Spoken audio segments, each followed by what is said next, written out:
Okay, welcome back in. Now going to be reviewing Friday's action from the NHL playoffs.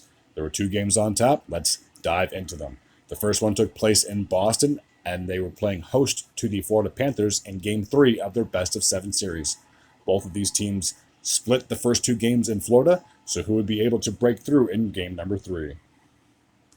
In the first, Evan Rodriguez would get his second goal of the playoffs from Forsling, 8 minutes and 4 seconds of the opening frame. The Panthers had a 1-0 lead heading into the second period. In the second, Tarasenko would increase the lead to 2-0, getting his second goal of the playoffs from Bennett and Ekman Larsson, a power play goal with 3 minutes and 46 seconds to go.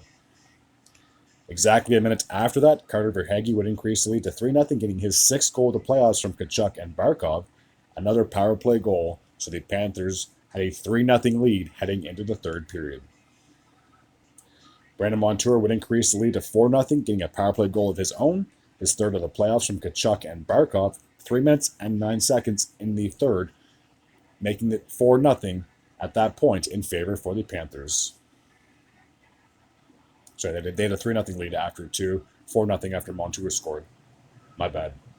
Laco would finally get the Bruins on the board, getting his first goal of the playoffs from DeBrusk and Beecher, 5 minutes and 1 second of the third, cutting the deficit to 4-1. Jake DeBrusk would cut the deficit in half to 4-2, getting his fifth goal of the playoffs from Lowry and Pasternak, 8 minutes and 31 seconds. Late in the third, with the goaltender pulled, Sam Reinhart would get his fourth goal of the playoffs from Tkachuk and Montour, an empty netter with 1 minute and 24 seconds to go. And then the Panthers had a power play at the end of the game. Rodriguez would get his second goal of the game, his third of the playoffs from Ekman Larsson and Leo Strinan, with just 51 seconds to go. So the Panthers would get a huge Game 3 win. They won 2 in a row. Would they be able to make it 3-1 for their series lead, or will the Bruins finally be able to tie it up when they do game number 4? As always, we'll just have to wait. And the other matchup took place in the Western Conference as the Vancouver Canucks were playing against the Edmonton Oilers in game number 2 of their best-of-7 series. The Canucks shocked the Oilers after the Oilers blew a 4-1 lead. They tied it up, and then Garland scored like 9 seconds after, or something crazy like that. It was ridiculous, and they would shock the Oilers 5-4 in game number 1. Would they be able to build on that momentum in game number 2, or would the Oilers be able to get a split heading back home for game number 3? In the first, Elias Pettersson would finally get his first goal of the playoffs from JT Miller and Quinn Hughes, 4 minutes and 14 seconds of the opening frame, a power play goal to note. Leon Draisaitl would tie the game up, getting his sixth goal of the playoffs from McDavid and Nugent-Hopkins, with 9 minutes and 4 seconds to go. After 20 minutes of play, we were all tied up at 1. In the second period, Brock Besser would break the tie, getting his fifth goal of the playoffs from Soucy and Zadorov, just 53 seconds of the opening frame. Alcom would tie the game up, 1 minute and 16 seconds in the first.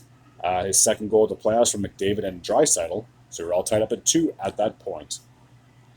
Late in the second period, Zadorov would break the tie, getting his fourth goal of the playoffs from JT Miller with 1 minute and 43 seconds remaining in the second. So heading into the third, the Canucks had a 3-2 lead. In the third period, Connor McDavid would score, getting his second goal of the playoffs from Hyman and Draisaitl, 5 minutes and 27 seconds of the third frame. There was no scoring the rest of the period, so we would need overtime, and Evan Bouchard would get credited for the overtime goal. It actually went off of Ian Cole's stick. So Bouchard would get the game-winning goal, his second goal of the playoffs from Draisaitl and McDavid, 5 minutes and 30 seconds of the overtime period. So the Oilers would tie up the series at 1, and it is now a best-of-5. Will they be able to build on that momentum when they go back home, or will the Canucks be able to win in the Oilers' barn, something they're very familiar with this past season?